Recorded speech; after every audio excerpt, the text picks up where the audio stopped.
ឲ្យវាហាយទឹកភ្នែកបងអូនខ្ញុំទៅបងខ្ញុំឲ្យវាហាយពីចាប់បងប្អូនខ្ញុំមានកូនទីកូនពេលម៉ែឲ្យធូងឲ្យកូនងើបមកវាស្រឡាញ់ណាស់វាស្រឡាញ់ឡើងលេងកាត់បងប្អូនម៉ែឲ្យវិញចឹងខ្ញុំសុំផ្ដាំទៅប្រាប់វាថាឲ្យវាហាយភាពឈឺចាប់បងប្អូនស្រីខ្ញុំកូនណែនមកវាហាយទឹកភ្នែកបងអូនខ្ញុំបញ្ញាអូនហៅគាត់អូនញ៉ាអើយញ៉ាបងប្អូនឯងទៅហើយតែទៅចាយឲ្យម៉ែឃើញមកគ្នាស្អាតណាស់បងប្អូនអើយបាទតាមចាស់ទឹកចាស់ដែលជួយនឹងមាត់ទលេហ្នឹងជួយឲ្យកូនខ្ញុំណែនមកខ្ញុំដាក់ចេកដាក់អីឲ្យហើយបញ្ញាកូន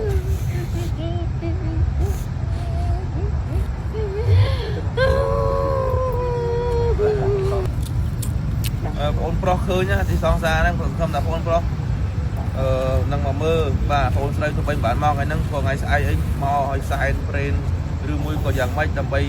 បាទហោសកម្មឲ្យគ្នាជួយទៅមកទៅណាកុំឲ្យមានកម្មមានពីជាមួយគ្នាបន្តទៀតបងស្រីមានវិបត្តិអីហ្នឹងវិបត្តិស្នេហាបងវិបត្តិស្នេហាគាត់ឆ្លោះគ្នាមួយសង្សារគាត់ឆ្លោះគ្នាមួយសង្សារចាឆ្លោះគ្នាមួយសង្សារគាត់ការព្យាយាមសម្រាប់ខ្លួនប្រហែលដងហី3ដងនិយាយទៅ3ដងមកស្ពានបងមកលោតទឹកចឹងណាទៅទី3ហ្នឹងគឺគាត់បានទៅសម្រាប់អូនសារគាត់ដឹងហីខ្ញុំអត់ដឹងដែរបងសង្សារគាត់ដឹងហីចាអត់ដឹងទេខ្ញុំចង់ប្រាប់ថាអ្នកណាក៏ឆ្លងកាត់ការពិបាកចិត្តខូចចិត្តច្រើនដងដែរដូចខ្ញុំចឹងក៏ខ្ញុំឆ្លងកាត់ខូចចិត្តច្រើនដងដែរប៉ុន្តែខ្ញុំរឹងមាំខ្លួនឯងនិយាយថាមួយជីវិតនេះប្រកបណាស់នៅជួបអ្នកដែលច្បាស់លាស់នឹងឲ្យតម្លៃពិតប្រាកដហ្នឹងហើយខ្ញុំជឿថាអញ្ចឹងមិនអត់ទេបងចាបងមួយជីវិតមានគូហ្នឹងហើយកម្មមានគូគាត់ហ្នឹងហើយចាបងត្រូវអញ្ចឹងយើងអាចថាបានតែបខុសមួយអាចរកមួយទៀតបានហ្នឹងហើយបងត្រូវហើយបងអ្នកមានបទពិសោធន៍ពីមុនក៏ថាបើហ្នឹងហើយបងយកប្តីមួយខុសមិនយកប្តីមួយទៀតហ្នឹងហើយបងត្រូវហើយយើងត្រូវតែចូលរួមឆ្លាញ់ដែរបានច្រើនហ្នឹងហើយបងការសម្រេចចិត្តបញ្ចប់ជីវិតខ្លួនឯងគឺជាទីបញ្ចប់គឺសម្រាប់តែអ្នកគិតខ្លីមិនអាចតស៊ូជាមួយជីវិតខ្លួនឯងបានបង16000រៀលព្យាបាលសក់ជ្រូក16000រៀលព្យាបាលសម្បែងកែអ្នកដែលគាត់មានបញ្ហាស្អិតជំពាក់សំពងសក់កដែកដាញ់សក់ឡើងកមសក់ឡើងកែសក់ឡើងប្រេងលឿនគឺបងប្អូនអាចសាកល្បងប្រើប្រាស់បានជាមួយនឹងសាប៊ូកែកាប្រេតបងប្អូនខ្មែរ100%តែម្ដងគឺខ្ញុំយកមកលក់នេះគឺដើម្បីលុបបំបាត់ផលិតផលផ្ទះលេខ2បងប្អូនដែលគាត់អត់ទាន់កែកាជាមួយនឹងផលិតផលផ្ទះលេខ2គឺអាចសាកល្បងជ្រើសបានជាមួយនឹងសាប៊ូកែកាបងប្អូនមើលទៅអ្នកដែលគាត់បានប្រើប្រាស់ជាមួយនឹងសាប៊ូកែកាហើយគឺសក់របស់ពួកគាត់ស្អាតវែងក្រាស់រលោងមានទម្ងន់តែម្ដងសាប៊ូរបស់យើងគឺមានសភាពខាប់ល្អពពុះច្រើនក្លិនក្រអូបក៏ហើយគឺសក់របស់យើងរលោងរលោងមិនចាំបាច់គៀបក៏សក់ស្អាតដែរបងប្អូនអាចមើល feedback អ្នកដែលគាត់បានប្រើប្រាស់ជាមួយនឹងសាប៊ូកែកានេះបានហើយបងប្អូនអាចរកទិញបានបណ្ដាទីផ្សារនានាដែលនៅជិតបងប្អូនឬក៏ឆាតចុះភ័យក្រុមហ៊ុននារីដ៏ស្រស់ស្អាតម្នាក់តាមការបញ្ជាក់ពីក្រុមគ្រួសារសាច់ញាតិនេះគឺមានវិបត្តិបាទស្នេហាបាទព្យាយាមធ្វើការបាទបញ្ចប់ជីវិតខ្លួនឯងដល់ទៅ3ដងបាទចំណែកឯលើកទី3នេះគឺបានសម្រេចតែម្ដងព្រះវិជនដោយមានការបាទបញ្ចប់ជីវិតធ្វើអត្តឃាតបាទលោតទឹកសម្រាប់ខ្លួនឯងបណ្ដាលឲ្យស្លាប់បាត់បង់ជីវិតនៅបាទវេលាម៉ោងបាទ11:20នាទីបង្កមានការភ្ញាក់ផ្អើលមែនទែនហើយជុំវិញករណីខាងលើនេះបាទក្រុមគ្រួសារបានទទួលព័ត៌មានហើយក៏បានមកដល់នៅទីតាំងចំណុចកើតហេតុបាទមានការសោកស្ដាយជាខ្លាំងបាទធ្វើការបាទយំស្ដាយសំណោះទៅដល់កូនស្រីខំបីបាច់ទៅថែរក្សាមកដល់សប្តាហ៍ថ្ងៃនេះហើយពាក់ព័ន្ធជាមួយរឿងរ៉ាវខាងលើនេះយោងតាមប្រភពព័ត៌មានក្រុមគ្រួសារសាច់ញាតិរបស់គាត់គឺពាក់ព័ន្ធជាមួយវិបត្តិផ្លូវចិត្តបាទមានបាទស្នេហា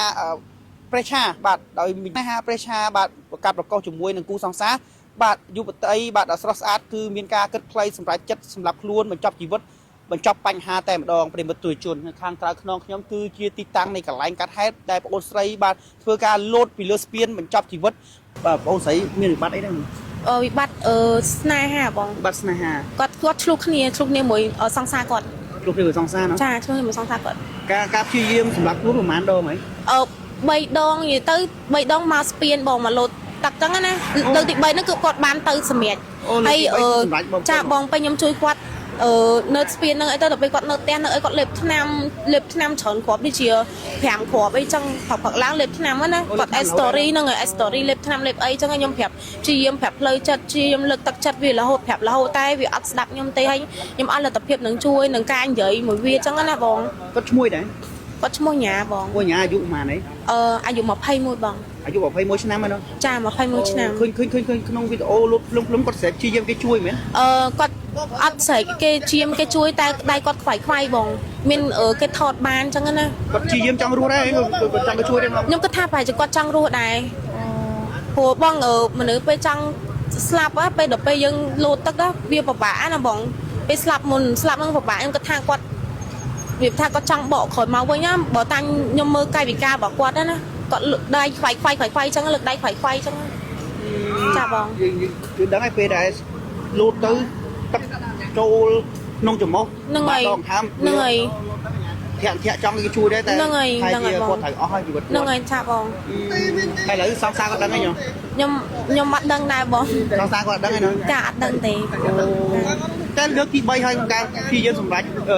ខ្លួននេះ ចាបងលើកទី3 មានអីមានតែចូលរួមរំលែកទុក ចា ដើម្បីឲ្យ បង គាត់ទៅបានជាតិក្រោយទៀតកុំឲ្យគាត់ធ្វើ ហ្នឹងហើយកុំឲ្យគិតខ្លីខ្ញុំប្រាប់រហូតហ្នឹងខ្ញុំម៉ាក់ មានអីផ្ដាំផ្ញើអ្នកដែលចូលចិត្តគាត់គិតខ្លីបែបនេះហើយគាត់រឹងមាំ ហ្នឹងហើយបងខ្ញុំជូនពរផ្ដាំផ្ញើមនុស្សស្រីគ្រប់គ្នារងមុំដល់ខ្លួនឯងស្រឡាញ់ខ្លួនឯងឲ្យបានច្រើន យើងមានអីផ្ដាំផ្ញើទៅដល់អ្នកដែលមានវិបត្តិផ្លូវចិត្តឲ្យមានការខំប្រឹងប្រែងស្រឡាញ់ខ្លួនឯងឲ្យបានច្រើនជាជាងយកគេមកសំខាន់ជាងខ្លួនឯង ហ្នឹងហើយបងខ្ញុំចង់ប្រាប់ថាអ្នកណាក៏ឆ្លងកាត់ការពិបាកចិត្តខូចចិត្តច្រើនដងដែរដូចខ្ញុំចឹងក៏ខ្ញុំឆ្លងកាត់ខូចចិត្តច្រើនដងដែរប៉ុន្តែខ្ញុំរឹងមាំខ្លួនឯងដោយសារដំបូងយើងពិបាកធ្វើចិត្តបងប៉ុន្តែយើងត្រូវការគ្រប់យ៉ាងត្រូវការពេលវេលាព្យាបាលផ្លូវចិត្តខ្លួនឯងដូចគ្នាបង ជាថាមួយជីវិតនេះប្រកាសណានៅជួបអ្នកដែលច្បាស់លាស់នឹងឲ្យតម្លៃពិតប្រាកដ ហ្នឹងហើយខ្ញុំជឿថាអញ្ចឹងមិនអត់ទេបងចាបង មួយជីវិតវាមានគូ ហ្នឹងហើយ កម្មមានគូគាត់ ហ្នឹងហើយចាបងត្រូវ អញ្ចឹងយើង